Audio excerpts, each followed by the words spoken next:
So today we'll be looking at calculations involving Planck quantum theory, the Broglie wave particle dual nature of electron, and Heisenberg uncertainty principle.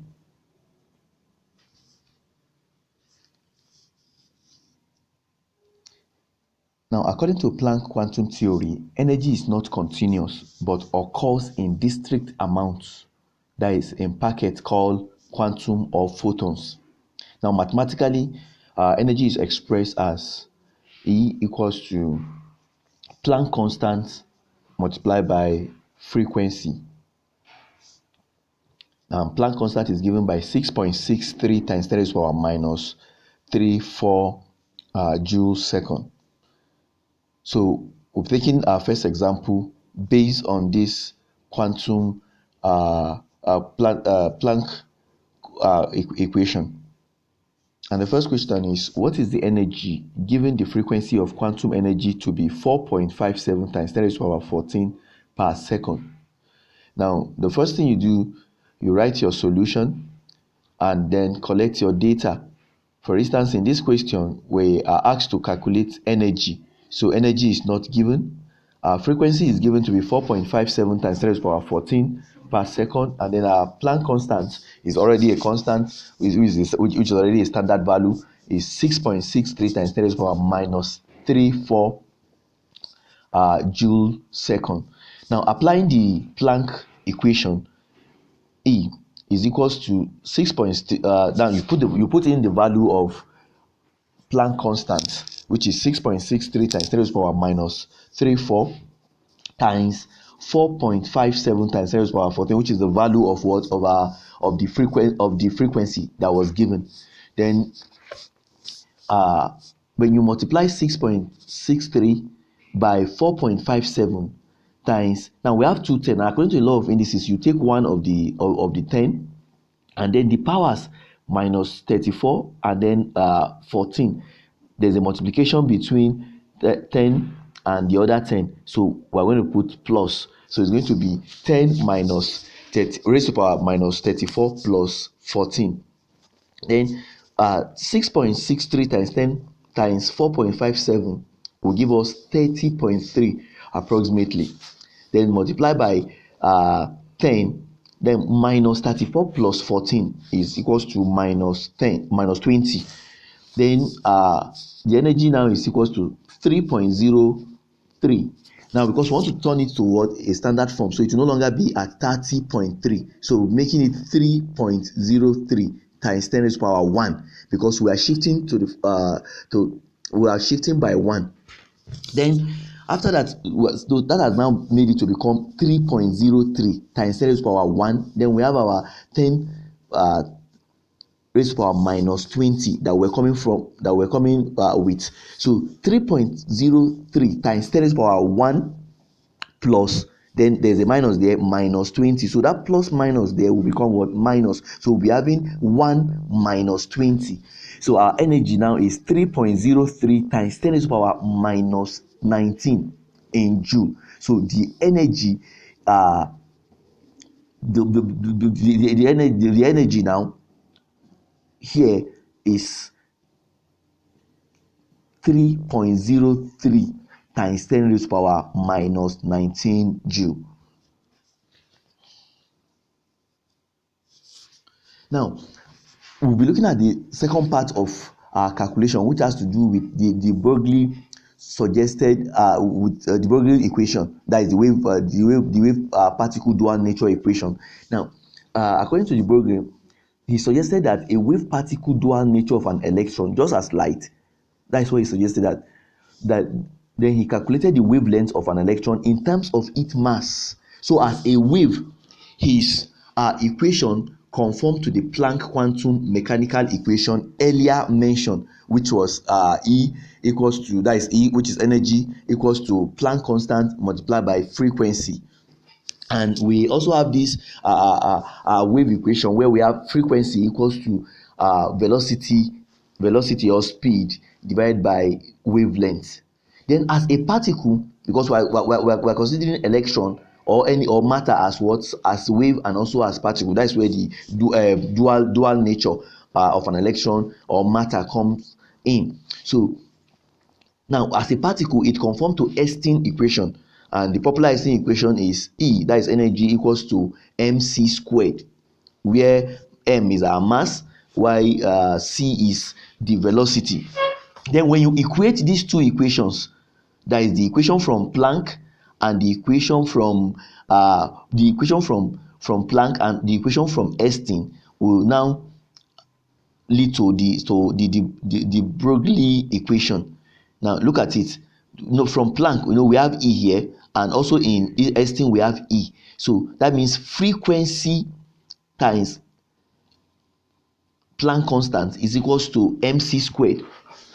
So when we make wavelengths our subject of the formula, we will arrive at wavelength equals to Planck constant divided by mass times velocity. So now this equation is what is known as the Broglie equation. So we'll be using this equation to do some calculations.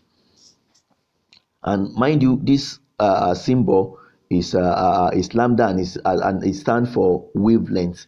Then h is for Planck constant, we've mentioned that earlier, and then this is for frequency, c is for velocity of our electron, and then m is mass of our electron. And mass and the mass of an electron is also a standard value, which is 9.11 times 10 to the power minus 31 kg.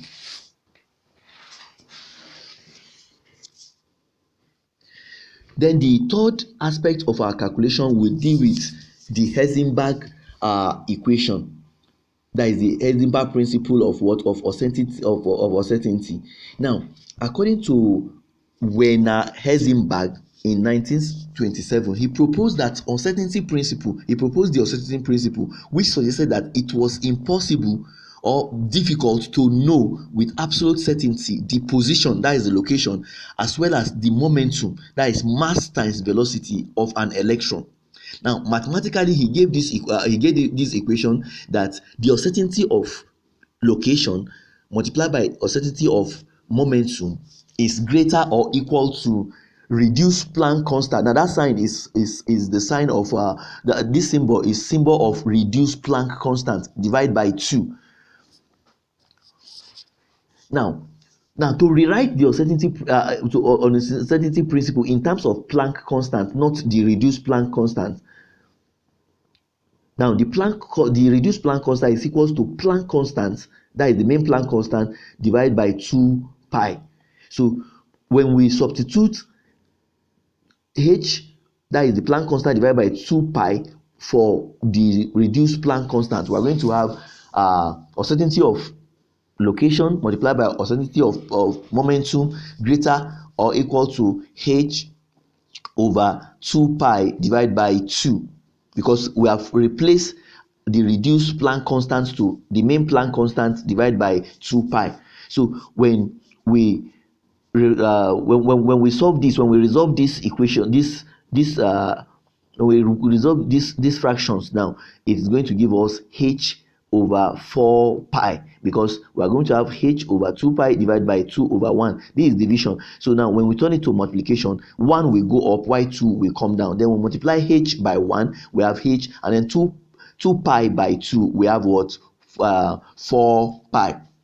So when we'll be applying this uncertainty principle equation to do our calculations, we will not need the reduced Planck constant again, because all that will be given, or all that we'll be making use of now, is the main Planck constant and not the reduced Planck constant.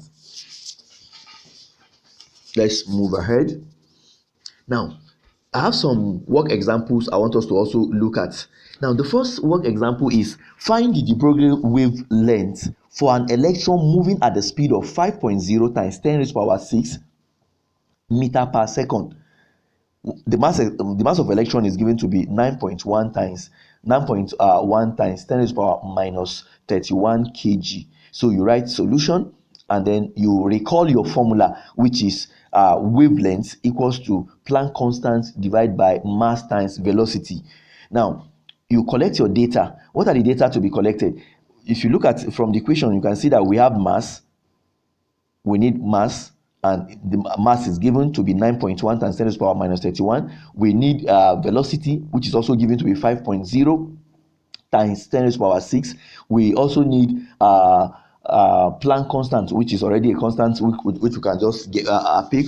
Now, when you substitute the given value so that we can get our unknown, which is the wavelength, then you are going to have 6.63 times 10 to the power minus 34 divided by 5 which is now divided by the mass and the velocity, and our mass is what, 5.0 times 10 to the power 6, sorry, 9.1 times 10 to the power minus 31, and then our velocity is 5.0 times 10 to the power 6. So when we resolve this, we are going to get 6.63. Now you can go ahead and just divide 6.63 by 45.5. Now when you do that, you are going to get 1.4571, which you can just approximate to a 3 significant figure, as we mentioned earlier, that let most of your calculation be in 3 significant figures. So we'll be, when we do this, we'll be having 1.46 approximately multiplied by 10. Mind you, we have minus 34 up, and then there is minus 24 down, and then there is division. There's a division. Now, according to the law of indices, by the time we pick one of these 10, by the time one, since it is common to both, then we'll be having minus 34. Then for the division, we'll be writing minus and then minus 24. So minus 34 plus 24 gives us minus 10. So our wavelength, now the Broglie wavelength now is what, 1.46 times 10 to the power minus 10. Now let's look at the second question. Now, the second question says, calculate the mass of a photon with a wavelength of 3.6 Armstrong. Now, in this case, we're not given wavelength, so we are asked to calculate what? We're asked to calculate the wavelength. Okay, sorry, we're given the wavelength, so we're asked to calculate mass. Okay. So now, and then this Armstrong stands for 10 raised to the power minus 10, just as when we're dealing with nanometer. When one nano means 10 times, sorry, 10 minus 10 raised to the power minus 9. Y for Armstrong is 10 raised to the power minus 10. So we have 3.6 times 10 raised to the power what? Minus 10 meter. So this has now become our what? Our wavelength that we're going to use, because we'll not be using Armstrong in our calculation.